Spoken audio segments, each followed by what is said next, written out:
Mr. Harris, you have been sworn. Give us your full name. Roger Paul Harris.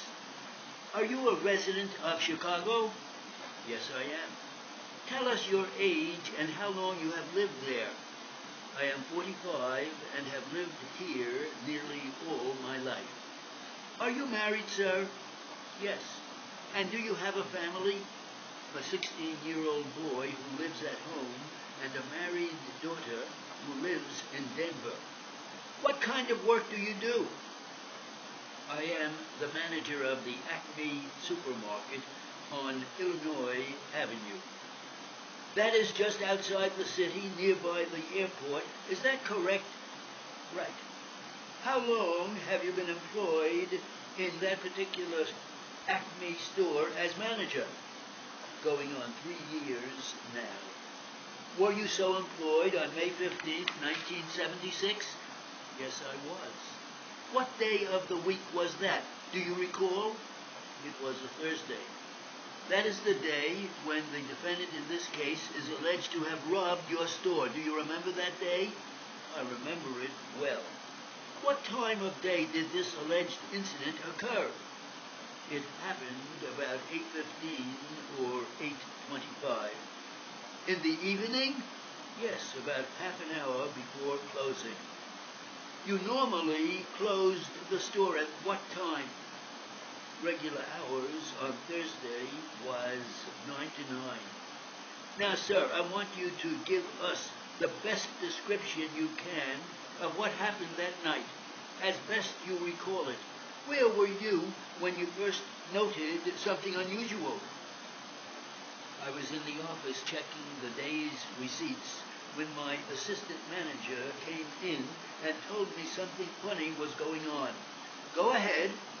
I asked him what he meant, and he said he had observed two men apparently just standing around the front of the store, not shopping.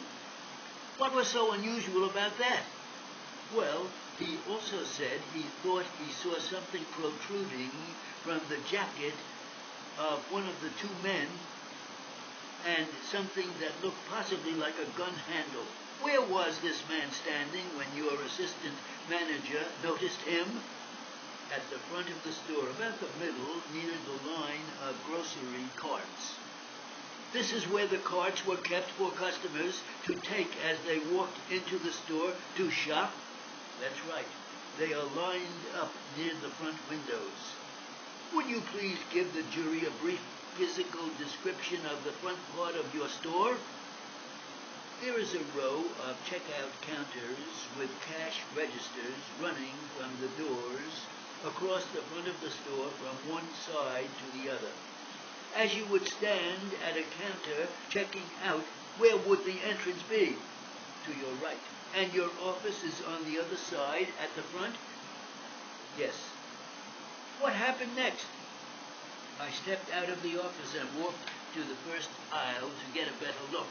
And just then, the one guy, the thin one, turned enough that I could see he had a gun.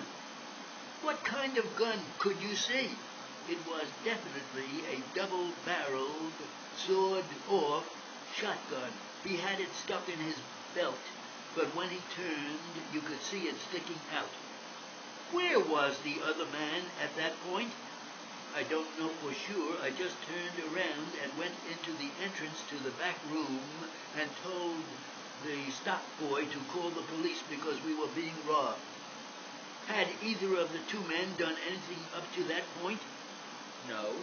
But by the time I walked back out into the store, the other guy, the heavier set one, was standing right behind us with an automatic weapon drawn. Did he say anything to you?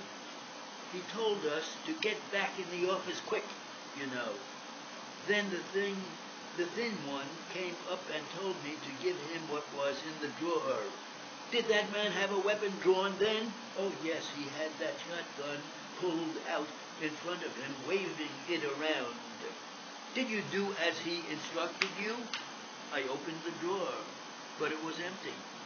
So he cursed at me and told me to try the other cash register.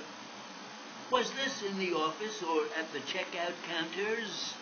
at the customer service counter. Were there any customers in the store while all this was going on? There were a couple of people, but they couldn't see what was going on because we were in the office. I thought you told me the men were not concealing their weapons, though. The guy with the revolver, he had a jacket folded over his arm, and he had the gun sort of under the jacket where you really could not see it.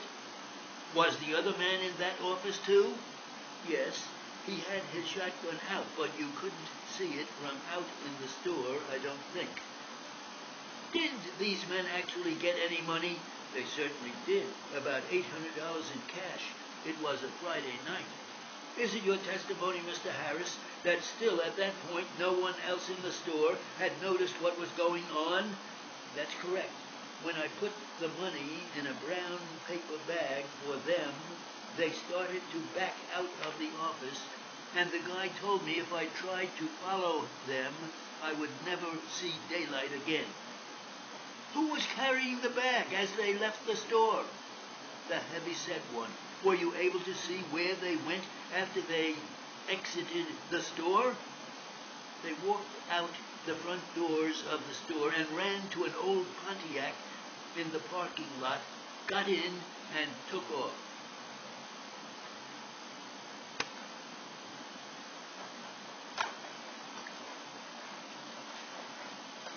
Okay. Huh? Not great. Gotta get the hang of these testimonies.